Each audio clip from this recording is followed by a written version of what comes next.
Hi, I'm in my backyard with Jenna and Jody, and we're going to be talking a little bit about the local region, the environment, agriculture, lots of things that go on in, again, the Monadnock region.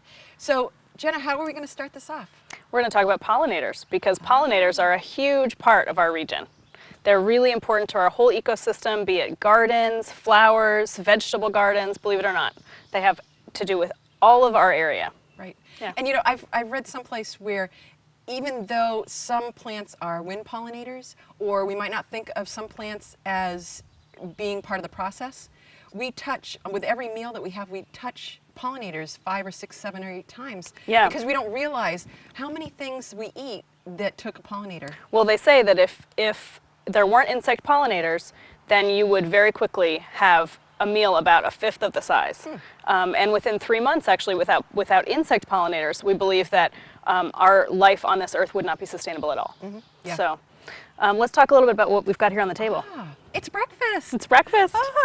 So what we have here is a nice bowl of fruit. We have some bananas and apples and oranges and different things. What we're going to look at is the fact that some of these were pollinated and some of them were not fully pollinated. And what they say with apples is if you didn't have a pollinator, you might have 12 apples on an apple tree that would be pollinated. And we're talking about insect pollinators, right? Right, We're not talking right. about wind because No. apple trees need an insect to get to that flower Yeah. and transfer pollen. Right. Right. And so for plants like apple trees that had a pollinator, you would have about 1,200 apples in comparison to 12 apples. So that's just amazing. out of this world. Yeah. So what I wanted to show you this morning is what a fully pollinated apple would look like. I have 2 apples here, and I'm not sure exactly what we're going to see because I haven't opened them up yet. But this is a beautiful round apple. It looks perfect. Perfect. This one here has one side that's a little bit shorter than the other. So I think what we're going to do is we're going to open up the original apple that's perfect. And I'm just going to check inside. What we're going to look for is a star. And you guys can check this out at home. But as you can see, there's a star inside here. And when we look at this, there's not a whole lot of seeds on this side.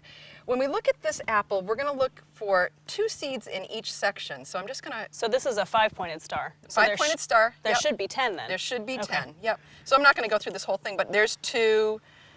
There's 1 there. There's 1 here. Oh, there's 2 in that one. Looks like we pretty much have 2 in each one for this apple.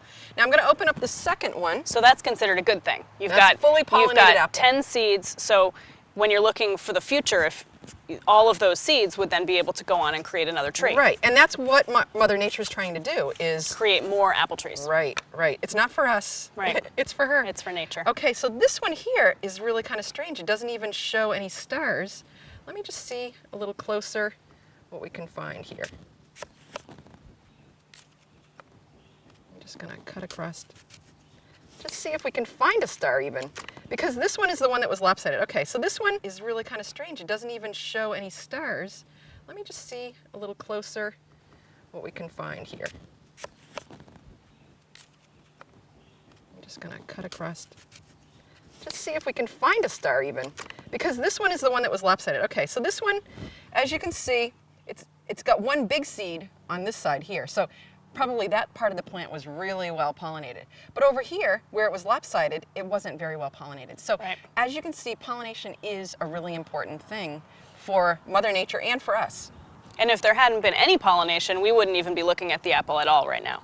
So it's something to remember that not every flower on an apple tree gets pollinated, but the ones that do turn into apples. The ones that get pollinated perfectly end up in these beautiful large apples with 10 seeds inside. And then the ones that are lopsided probably just had part of that flower pollinated. And there's lots of different insects that pollinate, right? Oh yeah, there is. You know, it's not just honeybees. There are mason bees. There's flies even that will pollinate. And there's beetles. Right, right. People just don't think about all the different pollinators that are out there. So pollination is really important, and pollinators are really important. So if we start doing things to our pollinators that are going to be killing them off, that's a problem. One other thing I just wanted to mention too is, would you like a glass of orange juice? Oh, I'd love it. Yeah. Okay, so we have orange juice here. This is a beautiful pitcher of orange juice, and I'm going to give you a full glass of orange juice. Oh, great. Okay? Thanks. Yeah. So I think you're very lucky, and yeah, that's a fully pollinated Great. glass of orange juice. Now, for me, I'm going to have to cut down a little bit because my pollinators didn't go out and pollinate all the trees, and because I didn't have very many pollinators in my area, so I only get a third of a glass of orange juice. So are you saying that without any pollinators, like this one, there were really healthy pollinators in the area of this, maybe orange tree, orange grove, Yep. and we got full pollination, lots of oranges. But in a different area, maybe we got, and I think that's even more than a third. Yeah. But you're saying that without healthy pollinators, we only end up with a third of the oranges pollinated. Yep. Now, why would any of them be pollinated? There's air. There may be some flies that went around, or something might have Maybe hit it. air. Yep, blowing a little bit. Yep. Okay. So there's a slight chance that it could happen, but nowhere near the pollination. Things that need pollination locally, especially pumpkins, any kind of squash, cucumbers, blueberries, strawberries. There's all kinds of things in your garden. Different fruits. Right. So right. I know around here, I love to go blueberry picking, raspberry picking, things like that, we wouldn't have any fruit at all if it weren't for various kinds of pollinators. Right. Honeybees, bumblebees, flies, beetles, things like that. Yeah. And so what would we do without pollinators? We would have hardly anything around, for vegetables and fruits and different things Right. like that. Again, there are other pollinators. We're not going to talk about honeybees so much today, but we are going to talk about pollinators because those in general are really important. One thing I just said I wasn't going to talk about honeybees. I am going to touch on honeybees a little bit. So when we talk about colony collapse disorder, what does that have to do with our region so much? Do you think it's because colony collapse disorder is with honeybees, but all the things that might make that happen could be affecting all the pollinators? Right. But we just don't have a bumblebee keeper that would notice that the bumblebees are on the decline, Right. which they are. So when we talk about colony collapse disorder, we're really talking about sort of a symptom of a larger problem. Right. With colony collapse disorder, they think that that's a lot of different things that have been pulled together and making the immune system of a honeybee or an insect reduced a little bit. So some of the theories they thought at one point were fungicides, GMOs, insecticides, pesticides, which we'll talk about in a little bit more, a little bit later. Some kind of viruses. For honeybees, varroa mites, which came over in the 1980s. It's a little bug that gets into the hive. And then also there was a thought that it might be cell phones. Now, when you look at let's say if you went to your hives and it was affected by colony collapse, how would you know? What happens in a honeybee hive, and the fact is that those are easily tracked, and that's why we can talk about honeybees. Right. But what would happen is the brood, which is all the eggs that have been covered over and are in a larva state, they would still be there. And some of the nurse bees, because bees have different things that they do in their lives, so some of the nurse bees and some of the larvae would still be there, and the queen would be there. But all of the field bees would be gone. So I do want to show you a little bit about what a honeybee frame would look like if it was infected by CCD. So when I was talking about brood and a few nurse bees and the queen, this is what we would find if it was CCD a problem. If it's a regular frame and it's looking healthy, this is what a regular hive would look like. It would be beautiful with tons of bees, queen, honey, pollen, brood, everything would be going just the way it's supposed to be going. It's really, really healthy. So would they be dead in the hive, or would they just be not there? They just left. And that's what they were trying to figure out, is why did these bees just take off, Disappear. never come back? Never came home. So it was also thought of like stress. You have thousands of beehives that are brought out west for the almonds and strawberries and different things like that. Yes, that is probably stressing, and we are stressing them out for a lot of things. But we're also doing things to ourselves that we don't realize too, I think. Right. So anyway, what we think it is now possibly, and this is just a theory, but there is this group of insecticides. They're called neonicotinoids. And what a chemical company has done is they have come up with a way to, instead of spraying crops, to put this coating on the outside of the seed. That alleviates having to spray, getting an airplane, Right, things which like is that. great in a lot of ways, because Yeah, one saves thing we've money. learned with spraying is you spray and you're not just getting the pests that attack that crop, you're getting all kinds of other insects and critters also, and also endangering the humans. So Jody, we've talked about insecticides and different ones that are not so good for the insects. What are some of those that aren't so good for the insects? How would I know? you've really got to read the back of the package. And many times they will give information as to what they will affect on the pollinators, but you just have to be really careful. So these are a few examples of some of the insecticides and pesticides that you can get locally that might not be your best choice. There's others that you can get that are organic, that use spores or soaps or different things that are maybe a little bit better for you. Commercially, it would be really tough to use those in a large scale because they're so expensive. But in my garden, I could use some of these soaps and oils and sprays that are organic and natural. Right. And you don't even have to buy a lot of them. A lot of the things that you use can be things that you find right in your house. In the kitchen. Right. In the kitchen. You know, to get rid of ants, even for the beehives, what we'll use sometimes is borax or cinnamon or coffee grounds. These are all things that the ants don't like to cross over. And so we use those for our beehives. Maybe we can use those a little bit around our house. Again, it's got to be cost effective, but we've got to think about what's better for us and better for the pollinators. Now, when I go to one of these local garden stores and I'm finding I may have a problem in my garden, and I look at a package and I want to know if it's safe, I turn it around and I read the ingredient label, and then I'm confused because there's all these ingredients and I don't know what they are. So is that when I need to go online? I think it is, because there's so many different chemicals that people can use. So look at some of these chemicals that we're listing here. Pay attention to them and do some research if you can, because if there's chemicals that you are using that have any of these names, you might want to make a decision to try something else. You spray and you're not just getting the pests that attack that crop, you're getting all kinds of other insects and critters also, and also endangering the humans. So in one way it's great, they're putting it just on the seed, but then there's some problems. Right.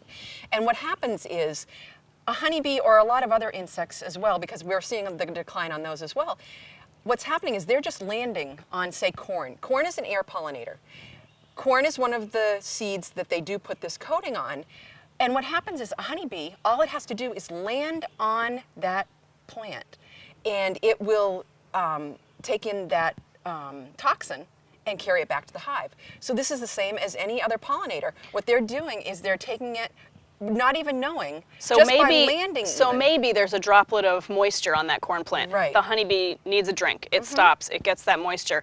That moisture has the toxin in it from the corn plant. Everything. Gets to the bee. Wow. Yeah, because on the corn plant you have the seed, and then you have the stem, and you have the leaves, and you have the hair, and honeydew. So there's anything that the bee might touch on that would pollinate, or excuse me, that would pass that toxin on to that insect.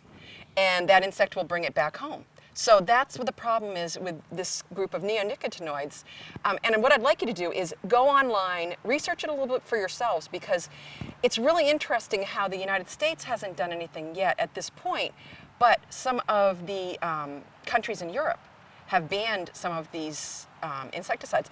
And these insecticides are in hundreds of countries. So it's not just the United States that's seeing this, and it's not just Australia or Germany or any of this. They've all seen these kinds of things because the insecticides are being placed on all of these seeds. Now, in the Monadnock region, are we talking about, say, corn, just corn, or are we talking about, who knows? Maybe if you're someone who's gardening or a small farmer, check your source of your seeds and find out. Right, and it's not just seeds either. It's the insecticides that we use on our gardens, on our lawn, because all of these insects that we're trying to get rid of, these are bad insects to us, but it's also killing the good insects. So we have to find some kind of a balance there.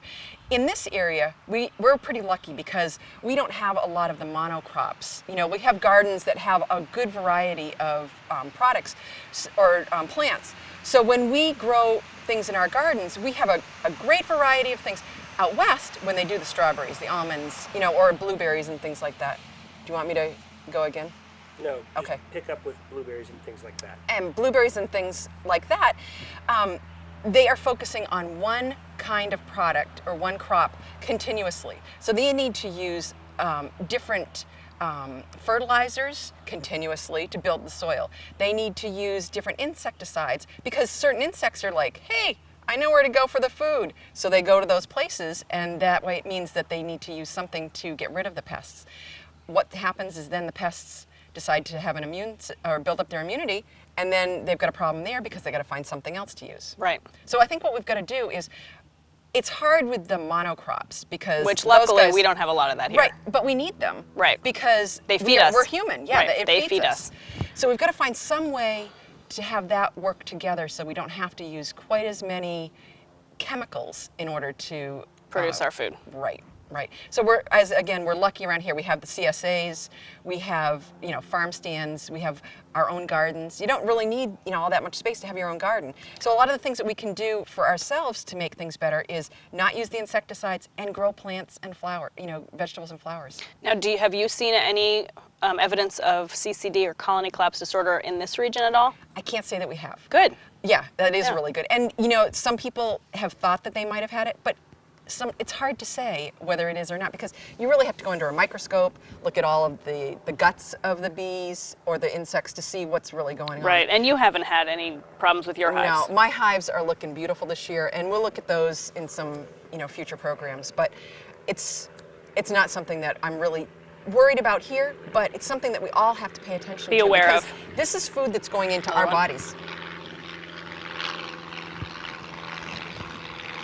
Let's go back a little bit where Okay. she asked if you've seen any incidences of it in this region. Okay. Because that's, Where he started coming in? yeah. And there's not a logical breaking point. Before that. Okay. Okay. I'm just going to wait a minute. Yeah. So I'm going to start up here and then back off. And Yeah. I was sitting up to look at that stuff, and then I was like, I've been sitting up like this for a long time. Kind of uncomfortable. Okay. So have you seen any instances of CCD right in your hives or in this area? I haven't really, but it is something that we do need to think about because just because it's not here now doesn't mean that it couldn't reach our region a little bit stronger. People need to be able to read the packages that they use.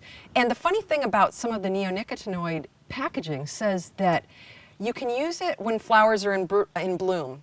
I'll say that again. You can use that when flowers are in bloom, but not when bees are flying. But bees are always flying when flowers are in bloom.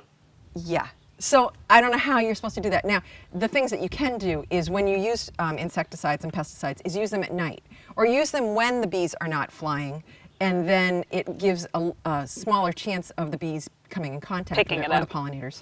I think the main thing too for anyone that's watching that's interested in helping pollinators to survive and to be as healthy as possible is to really educate yourselves.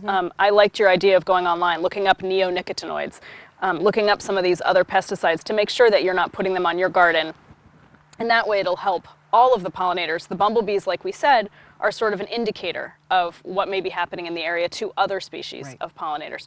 And we can talk about that again in future programs, but that's something that we all want to be aware of in our region. Right, right.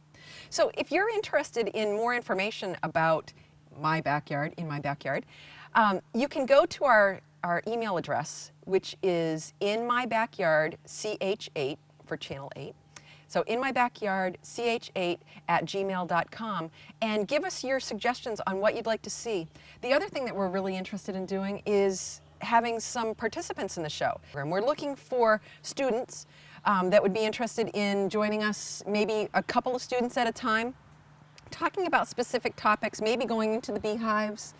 Looking at basically, pollinators. yeah, if you're interested in some particular aspect of nature in the Monadnock region and you are want to send us an email, want to suggest some topics, or say, hey, I'd like to be on a show, I'm really interested in salamanders in our area, whatever it might be, then shoot us an email and we can maybe have you on a future show. And that email is, again, it's inmybackyardch8@gmail.com. And Jenna and I will be picking it up and getting back to you as soon as we can.